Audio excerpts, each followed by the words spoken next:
하나님을 찬양합니다. 제가 지난주에 한 집회 장소에 가서 영혼 몸을 좀 나누고 왔습니다. 영혼 몸에 대해서 얘기를 하면 어떤 일이 벌어지느냐? 성령의 인도를 계속해서 받게 됩니다. 그리고 그리스도 예수 안에 있는 내가 누구인지를 계속해서 인식하지 않을 수가 없어요. 같이 고백합시다. 나는 영입니다. 혼을 가지고 있고 몸 안에 살고 있는 혼으로 기능하고 혼으로 생각하지만 진짜 나는 영입니다. 우리는 누구입니까? 하나님은 누구십니까? 말씀도 누구십니까? 성령은 누구십니까? 우리는 누구입니까? 말씀과 성령과 우리는 연결되어 있습니다. 그래서 말씀을 잘 들여다볼 수 있습니다. 우리가 마음만 있고 의지만 있다라면 성령의 인도를 받는 것이 너무나도 쉽습니다. 저는 제 사랑하는 아내를 청년의 때에 만났습니다. 근데 제가 봤던 저희 아내와 아내가 저를 봤던 첫 인상은 달랐어요. 저희 아내는 좀 어릴 때부터 양적 영적인 경험을 좀 하셔가지고 저를 봤을 때 하나님께서 말씀하셨답니다. 네 남편이다. 저는 그 얘기를 듣고 난 다음에 혼자 생각했습니다. 저게 하나님 말씀이 맞을까? 사람의 생각일까? 저는 딴 게 없었어요. 딱 내 스타일이다. 내가 원했던 기도 제목이다. 딱 한 가지 빠졌어요. 피아노 치지 않는. 그거 빼고는 나머지는 제 기도 응답 다 받았습니다. 그리고 오랫동안 교제를 한 3, 4개월 정도 하다가 제가 단기 자비랑 선교하러 외국에 가게 되었고 1년 동안 편지를 주고받았는데 그때 평소 기본적으로 주고받았던 한 편의 편지가 보통 10장 이상이었어요. 아내는 그걸 버려라. 나는 안 버린다. 안 버린다 하다가 제가 요번에 결단했습니다. 버리기로. 그럼 뭐가 중요하겠어요? 그렇죠? 지금 현재 함께 하는 게 중요한 거 아닙니까? 아무리 편지 10통 100통 한다 하더라도 함께 만나가지고 이야기하는 것을 대신할 수 있겠습니까? 마찬가지입니다. 우리를 만드시고 우리의 주인이신 성령이신 하나님, 그 하나님을 지식으로 아는 것이 아니라 성령의 인도를 받고 사는 것만큼 우리에게 가장 큰 기쁨과 진정한 만족이 어디에 있겠습니까? 하나님은 우리에게 말씀해 주십니다. 나는 너와 함께하고 싶다. 너와 동행하고 싶다. 로마서 8장 14절에 얘기합니다. 하나님의 영으로 인도함을 받는 그들이 곧 하나님의 아들들이라. 주님을 찬양합니다. 사람 속에 있는 것은 사람의 영이 아닌 것은 어떻게 알겠으며 하나님께 속한 것들을 하나님의 영이 아닌 것을 어떻게 우리에게 알려주겠습니까? 그러므로 영인 우리가 성령이신 하나님과 더불어 교통할 때에 성령의 인도를 받기를 주의할 때에 갈망할 때에 하나님은 하나님께 속한 것들을 우리에게 풀어놓으시고 우리는 이 땅에서 날마다 넉넉히 승리하며 살 수밖에 없습니다. 아멘. 말씀은 생명입니다. 말씀은 영입니다. 오늘 이 말씀을 들을 때 여러분 심령으로 받으시고 머리는 잠시 선반에 올려두십시오. 머리는 언제든지 돌아가요. 하지만 오늘 이 시간에는 여러분 하나님의 말씀을 내 심령으로 내 마음 깊숙이 말씀을 수납하겠습니다라는 마음으로 같이 성령의 인도를 받으셨으면 좋겠습니다. 오늘 찬양하면서 혼자 기도했습니다. 오늘 내가 대표 기도할 줄 알았는데 찬양 인도자가 대표 기도하고 내려가 버렸어. 뭘 기도했냐면 하나님 오늘 우리 성도님들 하나님의 사랑과 자비의 높이와 깊이와 너비와 부피를 알게 해주십시오. 그런 마음으로 오늘 말씀을 나누겠습니다. 예수를 영접한다, 예수를 거절한다는 의미에 대해서 많은 분들이 오해하고 있는 것 같습니다. 여러분 예수님을 영접한다는 말은 의미는 무엇이고 예수님을 거부한다는 말의 의미는 진짜 무엇일까요? 보통 사람들은 예수를 거절한다는 것은 예수를 거절한다는 것에 대한 결과를 가지고 생각하는 것 같습니다. 사도행전 16장 31절에 보면 예수를 믿어라 그리하면 너와 내 가정이 구원을 얻는다고 말합니다. 구원 얻는 것은요 예수님을 영접할 때 나타나는 결과입니다. 예수 믿으면 구원 받습니다. 예수 믿으면요 요한복음 11장에 얘기했습니다. 나는 부활이요 생명이니 나로 말미암지 않고는 나는 부활이요 생명이 나를 믿는 자는 죽어도 살겠고 무릇 살아서 나를 믿는 자는 영원히 죽지 아니하리라. 영생을 얻는다고 말씀하고 있습니다. 예수를 믿으면 영생을 얻습니다. 바로 예수를 믿는 결과입니다. 예수를 거부하면 구원받지 못합니다. 예수를 거부하면 하나님께 이를 수가 없습니다. 하지만 진정 여러분 예수를 영접하고 예수를 거절한다는 의미는 진짜 무엇일까요? 그 말의 의미는 무엇일까요? 쉽게 생각하십시오. 에베소서 2장 8절에 있습니다. 너희가 시작 너희가 그 은혜에 의하여 믿음으로 말미암아 구원을 받았으니. 한번 생각해 보세요. 여러분 무엇으로 구원받았습니까? 무엇으로 구원받았습니까? 세 번째 묻겠습니다. 무엇으로 구원받았습니까? 네 번째 묻겠습니다. 무엇으로 구원받으셨습니까? 잘 보십시오. 예. 여러분 지금 앉아있는 의자가 여러분의 몸무게가 얼마인지 모르겠지만 여러분을 지탱해 주거라는 믿음이 있죠? 그 믿음이 없으면 여기 앉아 있을 수 없잖아요. 예, 그것도 믿음입니다. 여기서 말하는 믿음은 무엇입니까? 예, 믿음으로 구원받는 것이 아닙니다. 정확하게 말하면 뭐예요? 하나님의 은혜와 하나님의 사랑. 그 하나님의 은혜와 사랑을 믿기에 우리가 구원받는 것입니다. 구원은 하나님의 사랑과 자비로 나온 하나님의 은혜의 선물입니다. 그래서 우리는 우리를 자랑하지 않습니다. 성경에 뭐라고 그래요? 그래서 우리를 자랑할 것이 아니요 오직 하나님의 은혜의 선물이라고 말씀하시는 것입니다. 예수를 거부한다는 건 뭐예요? 하나님의 은혜와 사랑을 거부한다는 것입니다. 예수를 거절한다는 게 뭡니까? 나를 위해 십자가에 못 박혀 죽으시고 부활하신 하나님의 호의와 구원의 사랑을 거부한다는 것입니다. 예수를 거절한다는 게 무엇입니까? 나로 말미암던 그는 아버지께로 이를 자가 없다. 예수를 거부한다는 건 뭐예요? 하나님의 사랑과 은혜 안에 들어가기를 거절하는 것입니다. 사람은 열심히 살아갑니다. 사람은 열심히 교회 갑니다. 이 세상에서 똑똑하고 학벌이 좋고 성과를 거두고 돈을 많이 벌고 사람들로부터 명성이 자자할수록 사람들은 높아집니다. 그리고 하나님이 나에게 주신 은혜를 잊어버리죠. 하지만 여러분, 인생은 그렇게 해서 성공할 수가 없습니다. 아무리 내가 애쓰고 힘쓰고 노력해도 하나님의 은혜 없이는 살 수 없는 존재입니다.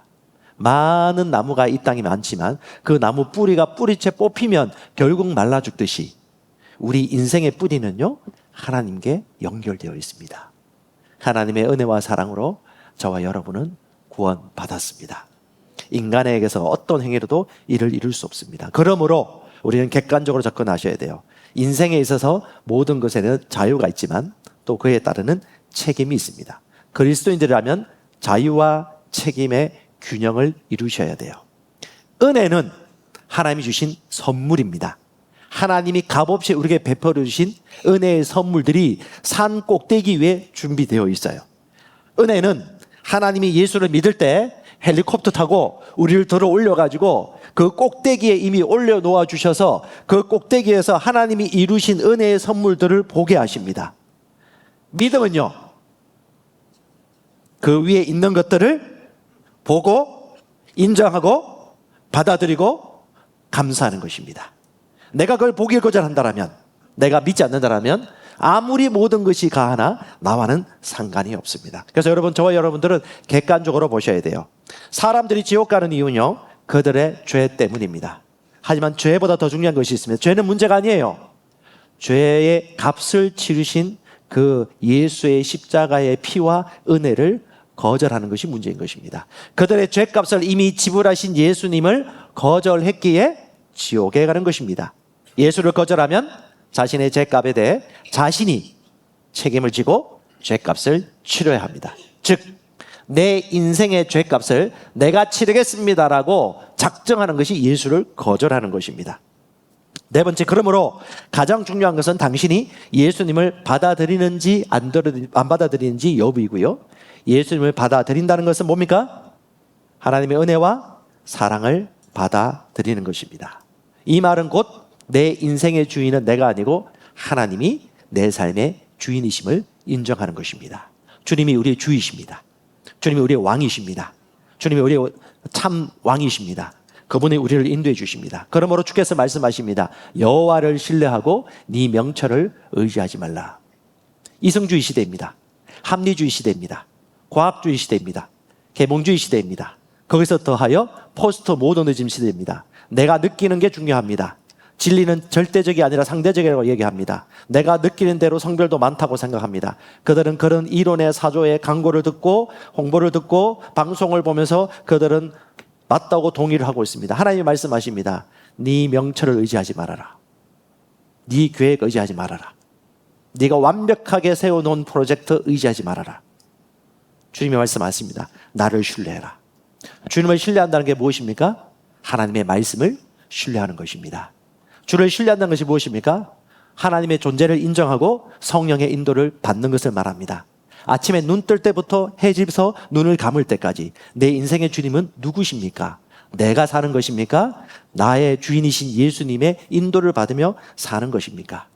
그리스도의 삶은 두 가지입니다. 성령의 인도를 받으며 살 것인가? 내가 내 삶의 주인이 되어 살 것인가?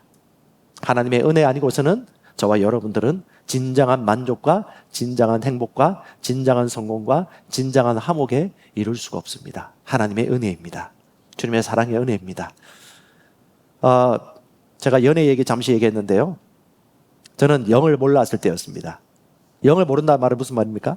말씀도 몰랐을 때는 거예요. 하나님을 잘 몰랐다는 거예요. 성경을 달달달 외웠습니다. 성경 통독을 많이 했습니다. 신학 공부 시험 쳐가지고 시험 칠 정도로 엄청나게 많은 수십 독 성경을 공부했었습니다. 하지만 성령을 몰랐습니다. 영을 몰랐습니다. 진리를 몰랐습니다. 성령과 인도하는 법을 몰랐습니다. 옳고 그른 거 판단은 잘했습니다. 하지만 그 판단으로 말미암아 나를 찔렀습니다. 다른 사람 찔렀습니다. 인생이 고달파요. 은혜와 사랑보다도 정죄와 죄책밖에 없었습니다. 내가 잘났을 때는 다른 사람 정죄합니다. 내가 못났다고 생각될 때는 죄책감과 우울감으로 저를 짓누릅니다. 그것이 내가 내 삶의 주인이 되는 삶의 기결이에요. 직장생활하든 뭘 하든 똑같습니다. 근데 저희 아내 같은 경우는 하나님이 네 남편이라고 얘기했대요. 왜요? 말씀을 공부하면서 성령의 인도를 받으며 살아왔기 때문에 인도를 받았는데, 이번에 춘천의 목사님을 만났는데 우리 아내와 같은 족속 한 분을 만났습니다. 어릴 때부터 성령의 인도를 좀 받았던 분 같아요. 이분은 좀 더 신기합니다. IVP에서 기독교 동아리 활동을 했다고 하는데, 그 기독교 동아리 활동 모일 때 한 300명, 400명이 모인대요. 근데 서처 지정한 자매가 있을 때요. 그때 하나님이 말씀해, 네 아내래. 너무 재밌어요. 이런 분이 또 있구나. 신기하게 봤습니다. 지나가는데 그 사람이 너 아내라고 얘기했대요. 근데 여러분, 사람은 양심이 있거든요. 이게 내 마음의 소리인지 하나님의 소리인지 알 수가 있어요. 그래서 모르고 알아갔던 사람인데 이게 도저히 계속해서 깨달음이 와가지고 나중에 데이트 신청도 하고 장문의 편지도 보내면서 결국은 결혼에 꼬리에 성공했어요. 이분이 그냥 굿닥터 저자의 남편 목사님이세요. 재밌습니다. 제가 한번 기회가 되면 이 굿닥터 저자도 저희 교회 건강 세미나 하면서 한번 요청하려고 그러는데요. 이분이 20살 때부터 성령의 음성이 들리더래요. 항상 선한 양심이 생겨가지고 길가에 뭐 더러운 거라다 웅덩이 파 있으면 자기 보고 하래요. 너무 힘들었대요. 착한 짓을 자기가 다 해야 된대. 난 지금 바빠 죽겠는데. 근데 하나님이 그 마음을 주시는데 그 일들을 계속 했다고 합니다. 그래서 성경 읽고 하나님 처음 믿고 난 다음에도 하나님이 너무 생생하게 말씀으로 인도해 주시는 거예요. 어느 날 하숙집에 빨래가 가득가득 쌓였는데 내 빨래도 아니야. 계속해서 마음에 걸리더래. 근데 성경에서 네가 빨래하라. 진짜 싫었는데 자기가 빨래를 다 했다고 말합니다. 그런 일들이 한두 가지가 아니라고 그래요. 그래서 어느 날 20대 중반쯤에 하늘을 쳐다보면서 하나님을 향하여 손가락질 했대요. 하나님, 더 이상 말하지 마세요. 몇 번 얘기했을까요? 3번 얘기했어요. 3번이면 뭐예요? 마음을 정한 거 아닙니까? 꿈도 3번 일어나면 하나님이 정해주신 거거든요. 3번 말했어. 3번 끝난 거야. 그 다음부터 음성이 안 들리더랍니다. 5가 아니고요. 20년 동안 암흑 속에 살았습니다. 그리고 20년 이후에 하나님의 교회를 섬기면서 다시 이 말씀을 접하면서 방언으로 기도하기 시작했고 성령의 인도를 받기 시작했어요. 하나님이 우리가 인지하든 인지하지 않든 성령께서는 얼마나 우리를 인도하고 계시고 우리와 교통하기 원하시고 우리가 가장 완벽한 뜻을 우리에게 말씀해 주길 원하시는지. 여러분, 사람은 영입니다. 말씀도 영입니다. 우리도 영입니다. 살리는 것은 영이니 육은 무익합니다. 육체를 신뢰하지 않는 우리가 진짜 할례당이고 하나님의 아들들입니다. 성령께서 우리가 마음을 활짝 여는 순간 우리를 인도해 주시고 하나님의 사랑과 자비 안으로 여러분을 가르쳐 주실 것입니다. 하나님의 인도를 받을수록 하나님의 사랑과 자비를 인식하고요, 감사하지 않을 수 없습니다. 높아진 머리와 이성주의가 하나님 앞에 꿇어 엎드립니다. 주님을 찬양합니다. 여러분, 저와 여러분들은 머리가 높아지면 높아질수록 여러분 정죄하거나 죄책을 생각한다든가 판단하는 게 바쁩니다. 그래서 저와 여러분들은 가장 중요한 성령의 지혜를 본받아야 됩니다. 하나님의 사랑, 하나님의 은혜, 은혜로 우리 심령 안에 주신 것들을 우리는 날마다 주의를 기울여야 됩니다.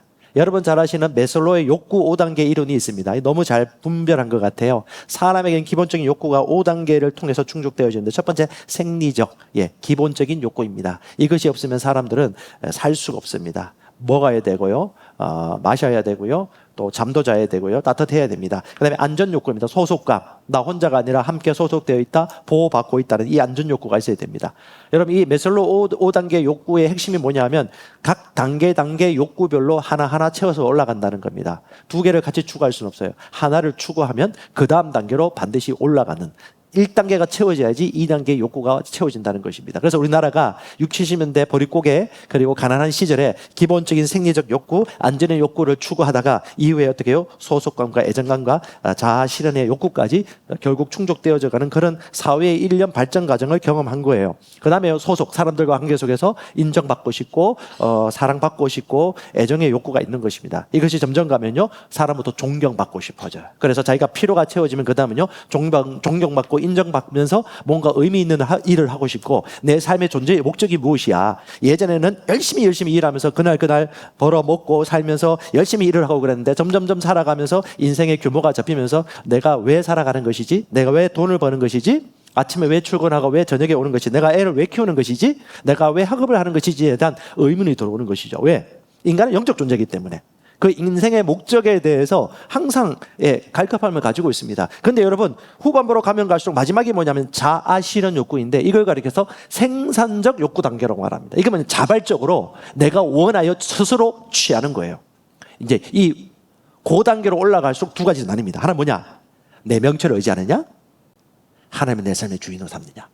내 명철을 의지하는 사람은요, 내가 잘 되면 잘 될수록 높아집니다. 판단합니다. 안 되면 안 될수록요, 좌절하고 자빠집니다. 하지만 하나님을 신뢰하는 사람은요, 문제가 없어요. 내 삶의 주인이 누구인가의 여부입니다. 그래서 여러분 로마서 3장 23절 말씀 한번 보십시오. 모든 사람이 죄를 범하였음에 하나님의 영광에 이르지 못하더니. 절망적인 소식 아닙니까? 그렇죠? 죄를 범하였음에 하나님의 영광에 이르지 못하더니, 하지만 하나님이 인간이 할 수 없는 영역을 은혜를 베풀어 주셨어요. 그것이 24절입니다. 같이 읽어보겠습니다. 그리스도 예수 안에 있는 성량으로 말미암아 하나님의 은혜로 값없이 의롭다 하심을 얻은 자 되었느니라. 아멘. 하나님의 은혜가 나오죠. 성량으로 말미암아, 값을 치르시고로 말미암아 어떻게 해요? 하나님의 은혜로 값없이 의로운 자가 되었습니다. 같이 고백합시다. 나는 하나님의 의가 되었습니다. 믿음으로 의롭게 되었습니다. 로마서 5장 1절에 얘기하고 있듯이 우리는 하나님의 은혜로 말미암아, 믿음으로 말미암아 값없이 의로운 자가 되었습니다. 그래서 여러분, 한 번 죄인은 계속 죄인이 아니에요. 우리는 하나님 안에서 은혜로운 자가 되었습니다.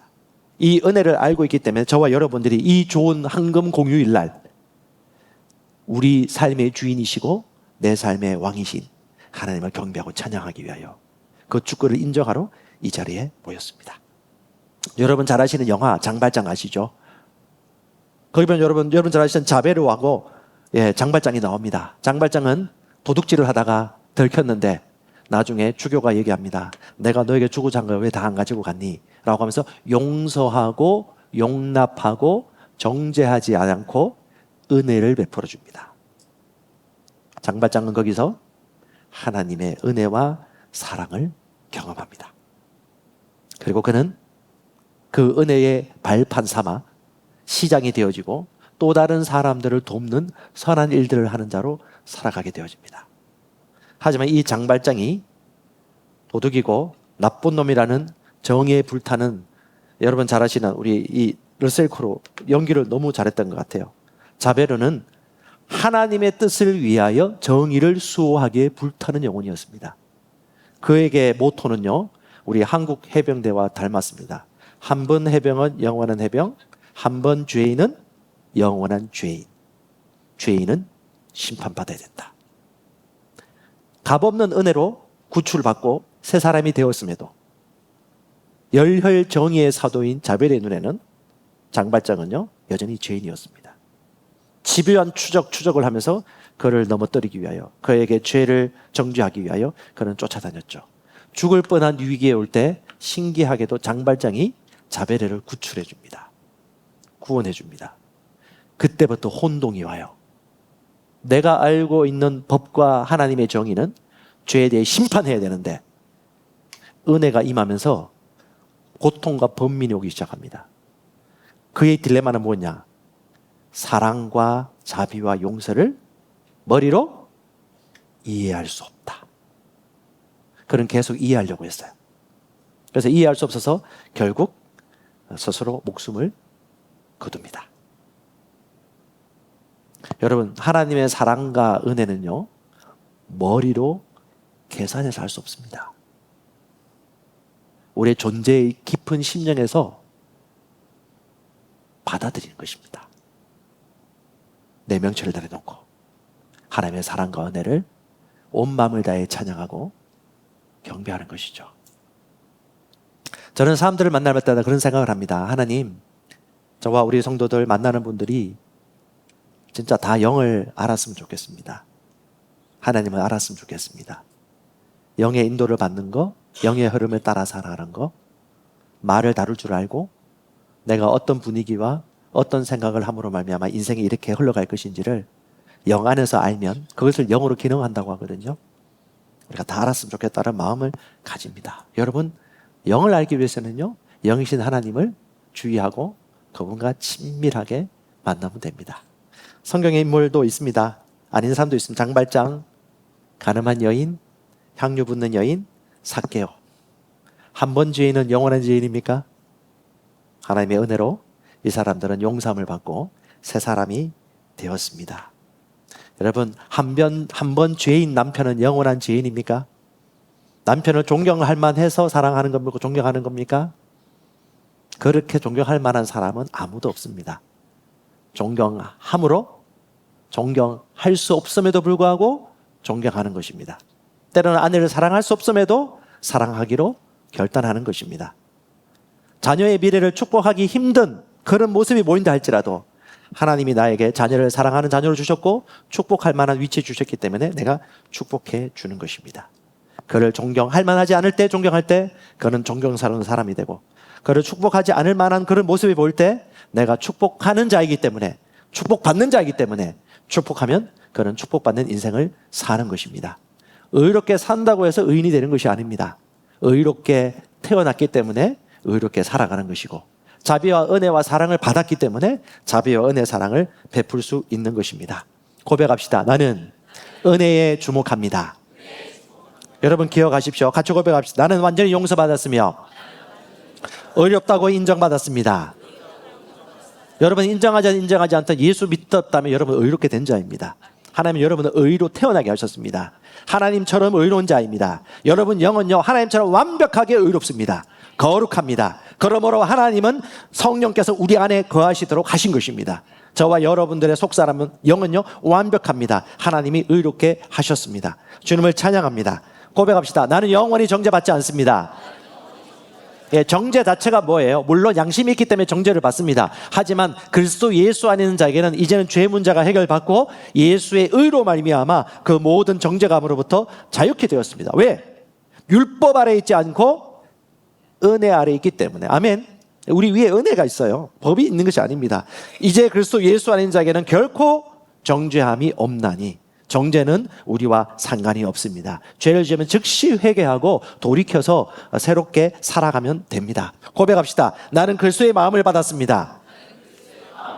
여러분 믿음은 반응하는 것입니다. 내가 믿고 마음으로 믿고 입으로 신뢰하는 것입니다. 너무너무 잘하고 계십니다. 다시 한번 고백합시다. 나는 그리스도의 마음을 받았습니다. 할렐루야. 아멘. 할렐루야. 할렐루야. 예. 많이 아는 것보다 많이 반응하는 게 중요합니다. 하나님의 말씀은 우리 심령에 언제든지 예스입니다. 여러분, 저와 여러분들은 그리스도의 마음을 가지고 있습니다. 악한 자가 아닙니다. 어리석은 자가 아닙니다. 지혜롭습니다. 하나님의 구원이 우리 안에 있습니다. 하나님의 생명이 우리 안에 있습니다. 저는 말씀을 묵상하기 때문에, 진리의 말씀을 실천하기 때문에, 그리고 이 말씀을 인식하기 때문에 날마다 이것이 내 것이란 것을 고백하지 않을 수가 없습니다. 주님을 찬양합니다. 영혼 몸을 공부하고 알아가면 알아갈수록 영에 속한 것들을 알게 되어집니다. 혼에 속한 것들이 구분되어집니다. 몸을 쳐서 복종시키기 시작합니다. 하나님이 우리 안에 거하시기에 우리는 전혀 부족함이 없습니다. 주님을 찬양합니다. 나는 그리스도와 함께 살게 되었습니다. 예, 죽었다가 살았어요. 허물로 죽은 우리를 그리스도와 함께 살리셨고 너희는 은혜로 구원받은 것이라. 은혜입니다. 주님을 찬양합니다. 이 은혜의 하나님을 생각하면 할수록 겸손하지 않을 수가 없습니다. 사람은 살다가 외롭다는 느낌이 와요. 인생이 별거 있나 생각이 들어요. 허무주의가 옵니다.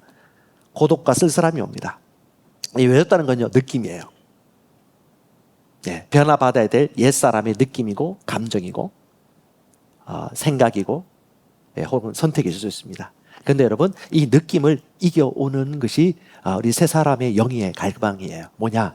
하나님의 진리의 말씀이 우리 심령을 붙드는 것입니다. 뭐예요? 내가 세상 끝날까지 너희와 항상 함께 있으리라. 이건 진리예요. 그런데 내 혼에 느끼는 것과 하나님의 진리가 갭이 너무 커. 이게 좌절이 오는 거예요. 근데 이 좌절을 메워주는 그 안에 수고와 땀과 결실인데 그게 뭐냐면 에클레시아, 바로 교회입니다. 근데 이걸 어떤 원어 전문 하시는 분들은 에클레시아를 교회를 해석하지 않고요, 회집, 모임이라고 얘기해요. 하나님은 교회를 세우지 않으셨어요. 하나님이 임재하시는 모임을 만드셨습니다. 우리가 교회를 세우기 위해 애쓰면 안 돼요. 교회는 주님이 결국 세워주시는 거예요. 우리는 뭘 세울까요? 사랑과 은혜의 공동체, 그리스도의 제자를 세우는 것입니다. 예수님이 우리에게 말씀하신 교회를 세우러 가지 않은 적 없어요. 제자를 세우라고 그랬어요. 우리는 본질을 놓치면 안 됩니다. 썩는 것입니다. 하나님이 여러분 셀 리더와 여러분 목자를 통해서 어떻게 해요? 피와 땀과 중보기도와 수고를 통해서 그들이 마음 가운데 힘겹고 어려울 때 진리의 말씀으로 설득당하고 속사람이 강건해지도록 돕는 역할을 교회가 하는 것이죠. 그래서 여러분, 이 혼이 영의 편에 설 수 있도록, 그래서 영이 혼과 몸을 다스리도록, 이런 일들을 우리 몸된 교회가 도와주는 겁니다. 그래서 어디에 이를까요? 선과 악을 분별하는 자리에 이르기까지 각 사람을 세워주는 것입니다. 하나님을 찬양합니다. 우리 모든 성도 각 사람이 하나님의 말씀은 살아있고 활력이 있기 때문에 그 말씀을 주야로 묵상하고 말씀을 공부함으로 말미암아 선과 악을 분별하는 자리까지 성장해 가는 것이 하나님의 설계도예요. 마땅히 시간이 지나면 그렇게 성숙해야 될 터인데 라고 하면서 뭐라고 하냐면 지각을 사용함으로 선악을 분별하는 자들이 되어라. 주님을 찬양합니다. 여러분, 마음과 생각을 잡으십시오.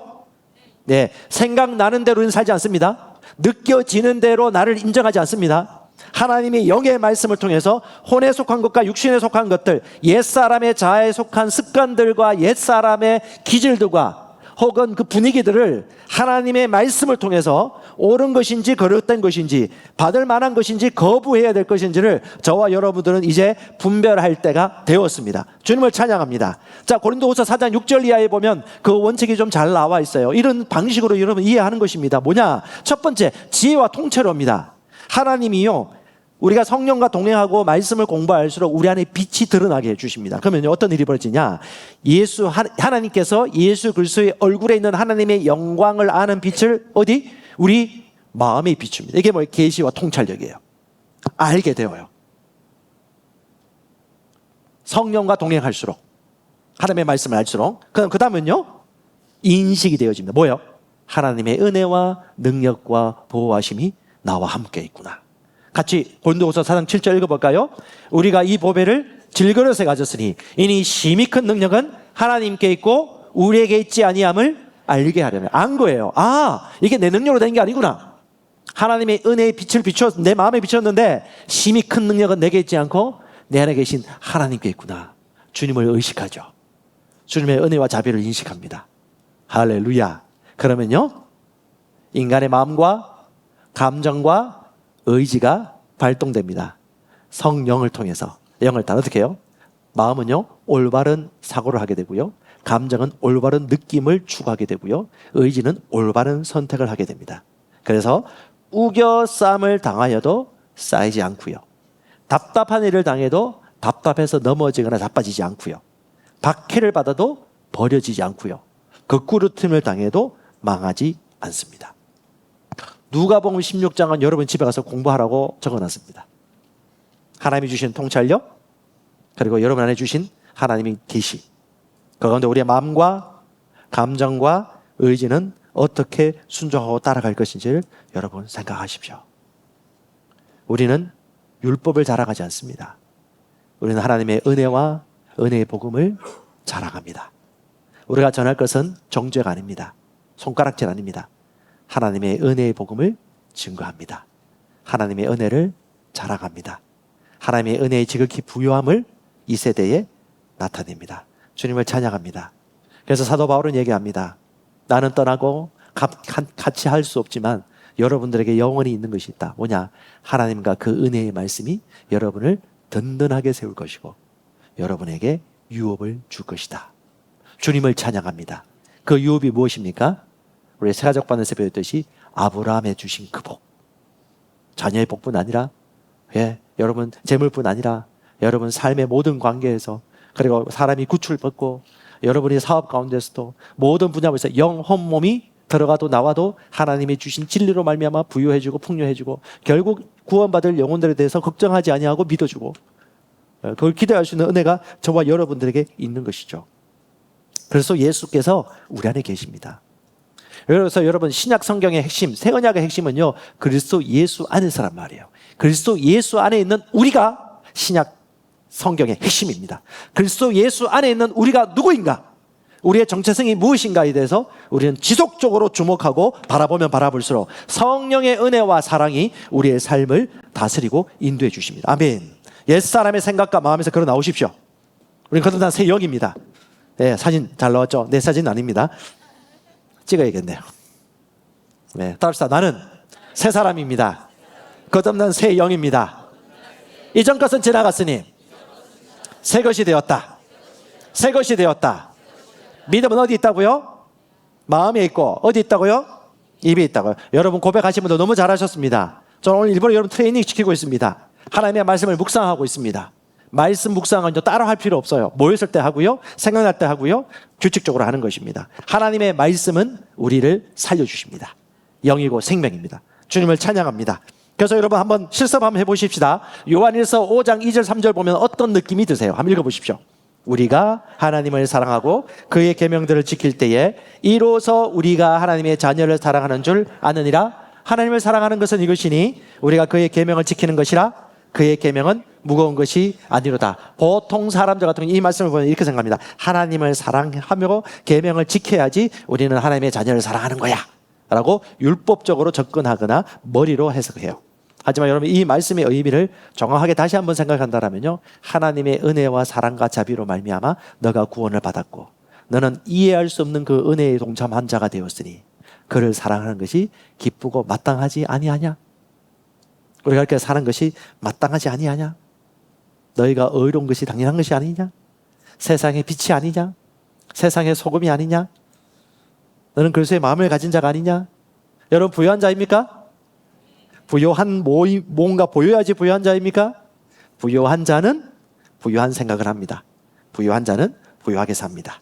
가난한 자는 가난한 생각을 합니다. 가난하게 삽니다. 세상의 빛이라고 자신을 믿는 사람은 세상의 빛답게 살아갑니다. 이것이 복음의 은혜입니다. 이것이 은혜의 선물입니다. 우리는 항상 율법이라든가 사람의 노력보다도 하나님이 베풀어 주신 은혜와 하나님의 사랑을 생각하십시오. 저는 지난주에도 그렇고 이 하나님의 말씀을 보면서 너무너무 기뻤어요. 고린도서 5장 19절에 하나님은 우리의 죄를 우리에게 돌리지 않으셨어요. 친히 감당하셨습니다. 우리가 질 수 없게 알기 때문에 친히 담당하시고 우리에게 화목하게 하는 말씀을 주셨습니다. 시편 103편 20절에는요 더 은혜를 주셔. 우리의 죄를 따라 다루지 않는다. 우리의 죄를 따라 갚아주지 않는다. 하나님은 은혜가 풍성하신 하나님이시다. 땅이 하늘에서 너무 차이가 나는 것처럼 하나님의 은혜의 풍성함이 어떻게 해요? 그를 경외하는 자에게 그 인자하심이 임하시로다. 하나님의 은혜와 인자하심이 우리가 지각하든 지각하지 않든 저와 여러분들 향해서 흐르고 있습니다. 주님을 찬양합니다. 그래서 여러분 마음 작정하십시오. 내 자격을 나의 선함에 묶어두지 마십시오. 내 선함의 자격을 묶어두는 한 잘 될 때는 교만하고 판단하겠고요, 잘 되지 않을 때는 정죄감과 죄책감에 빠지고 결국 뭐가 되냐? 패배자가 될 겁니다. 하지만 우리의 자격은요 바로 예수 그리스도입니다. 그리스도 예수 안에 있는 우리의 정체성을 보십시오. 나는 누구입니까? 새로운 피조물입니다. 나는 누구입니까? 하나님의 영생을 가지고 있습니다. 나는 누구입니까? 하나님의 의입니다. 나는 누구입니까? 하나님의 아들들 자녀들입니다. 나는 누구입니까? 하나님 자녀의 권세를 가지고 있습니다. 나는 누구입니까? 마귀 사탄을 이겼습니다. 나는 누구입니까? 하나님 나라 시온에 속한 자입니다. 예수 그리스도께서 내게 주신 유업의 풍성함을 누리는 자입니다. 내가 누구인지 알아가면 알아갈수록 새가 좁한 이강 내용이었죠. 나는 내가 누구인지 압니다. I know who I am. 나는 내가 누구인지 압니다. 나는 영입니다. 영 안에 있는 내가 누군지 압니다. 이 모든 신분은 하나님의 은혜로 내게 주신 것입니다. 주님을 찬양합니다. 남녀노소, 나이, 연령, 체형 관계없습니다. 하나님은 우리 모두의 아버지십니다. 그 하나님이 우리 심령에게 말씀해 주십니다. 첫 번째, 이건 제가 기도하면서 인도받은 것입니다. 너는 내 것이다. 사장이든 말단 직원이든 지금 청소년기든 황혼기든 여러분 똑같습니다. 여러분 영적 존재입니다. 하나님 말씀해 너는 내 것이다. 두 번째요. 네가 물 가운데 지날 때 내가 너와 함께 할 것이다. 주님의 말씀은 경고의 하늘에 서 있습니다. 물을 보지 마십시오. 하나님을 보시기 바랍니다. 우리는 영에 속한 일들을 알 수 있는 자입니다. 세 번째요. 너는 하나님과 화목하라. 천국 가서 화목한 게 아닙니다. 이 땅에서부터 하나님과 화목하게 지내며 깊은 관계를 맺는 것입니다. 다시 연애로 돌아가겠습니다. 연애를 할 때 가장 큰 기쁨은요, 함께하는 기쁨입니다. 영화를 봐도 관광지에 가도 영화 제목과 영화 내용과 관광 명소보다도 옆에 있는 사람의 숨결, 옆에 있는 사람과 교감하는 것만큼 소중한 것은 없죠. 하나님도 똑같습니다. 하나님이 특별한 분이 아니에요. 하나님 우리를 사랑하시는 분이십니다. 우리와 깊은 관계를 맺기 원하십니다. 눈을 마주치기 원하십니다. 하나님 너무 바쁜데요? 내가 더 바쁘거든. 아니, 안식에 들어가게 힘쓰라. 내가 너에게 안식을 준다. 네가 안식을 받아들이지 못하기 때문에 그 안식을 못 누릴 뿐이지 받아들이라고 주님께서 말씀하십니다. 이제 말씀 마무리하겠습니다. 제가 중국에 선교지로 갔을 때 1년 동안 선교 사역하면서 내게 주신 지침을 따라 열심히 선교 사역했었습니다. 근데 제가 원했던 결과만큼 목적을 이루지 못했어요. 목적과 성과를 거두지 못하니까 첫 번째 드는 생각이 어떤 생각일까요? 죄책감, 패배감. 내가 이것밖에 안 되나? 주의 나라 의를 위해서 이렇게 시간을 한금같이 들이고 수백만 원, 수천만 원 들여가지고 여기 왔는데 결과가 이거야? 없지 않을 그런 씁쓸한 마음이 있었어요. 왜냐? 목적을 추구하고 갔으면 그 목적만큼 결과가 나와야 되는 않으니까 얼마나 그 마음이 들겠습니까? 그리고 난 이후에 한 5년, 10년 정도 지난 다음에 중국에서 10년 이상 선교사역 하셨던 목사님이 오셔가지고 저한테 그 얘기를 하더라고요. 우리가 딱 들어가고 난 이후, 그 이후에 사스가 충만했대요.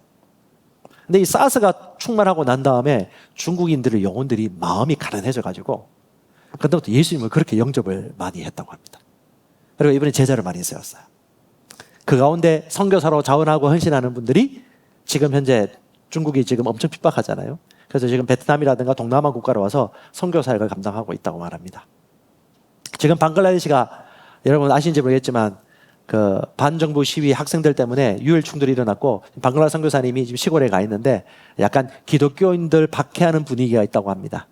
해교도 신앙을 가지고 있는 정치인들이 좀 부상을 하게 되고 있어요. 원래 이제 힌두교하고 해교도 이렇게 좀 규정을 이루었는데 좀 없지 않아 기독교인 종족들이 모여 사는 마을에도 핍박이 오기 시작하고 그런 상황이라고 말합니다. 우리가 눈으로 볼 때는 좋지 않은 상황이에요. 염려가 되기도 합니다. 하지만 또 한편으로는요, 하나님이 이 시련과 환난 넘어 행하실 하나님의 역사하심을 기대합니다. 이스라엘 선교사님한테 그런 얘기 들었다고 그래요. 이스라엘 선교사님이 연락이 왔는데 지금 이스라엘 여러분 관광 수입이 끊겼습니다. 전쟁 때문에. 이스라엘 원래 관광 수입으로 살아가는 그 나라예요. 농업 국가이지만. 그러니까 어떻게 해요? 유대인들이 마음이 가라해지고 있답니다. 그리고 복음을 그렇게 잘 받아들이고 있다고 그래요. 우리가 다 알 수 없습니다. 계산할 수도 없어요. 그래프로 그릴 수도 없습니다. 그런데 저와 여러분들이 아는 것도 있습니다. 하나님의 은혜와 자비와 사랑은 항상 당신의 자녀들과 함께하고 있다는 것. 내가 지금 계산할 때 아무 진전이 없어 보이는 그 모습도 여러분 내가 볼 뿐이지 하나님께서는 지금도 여전히 일하고 계십니다. 우리 말씀 하나 읽고 마무리하겠습니다. 골로새서 1장 6절입니다. 유대인 번역 성경인데요. 같이 읽도록 하겠습니다. 이 복음은 여러분 사이에서 그 존재를 느끼게 했습니다. 즉 여러분이 하나님의 은혜를 듣고 진정으로 깨닫던 그 날부터 여러분 가운데 그러했던 것처럼 온 세상에서도 열매를 맺으며 번성하고 있습니다. 아멘. 은혜를 듣고, 이 복음이 은혜의 복음이에요. 근데 그 복음을 들었다 하더라도 은혜를 못 깨닫는 분도 있어요. 은혜를 듣고 진정으로 깨닫던 그날부터 하나님의 복음은 더 열매를 맺고 생육 번성하며 풍성하게 자라가고 있습니다. 그리스도 예수의 심장으로 여러분께 축복합니다. 그리스도 예수의 모든 은혜가 여러분에게 있을 것입니다. 주님을 찬양합니다.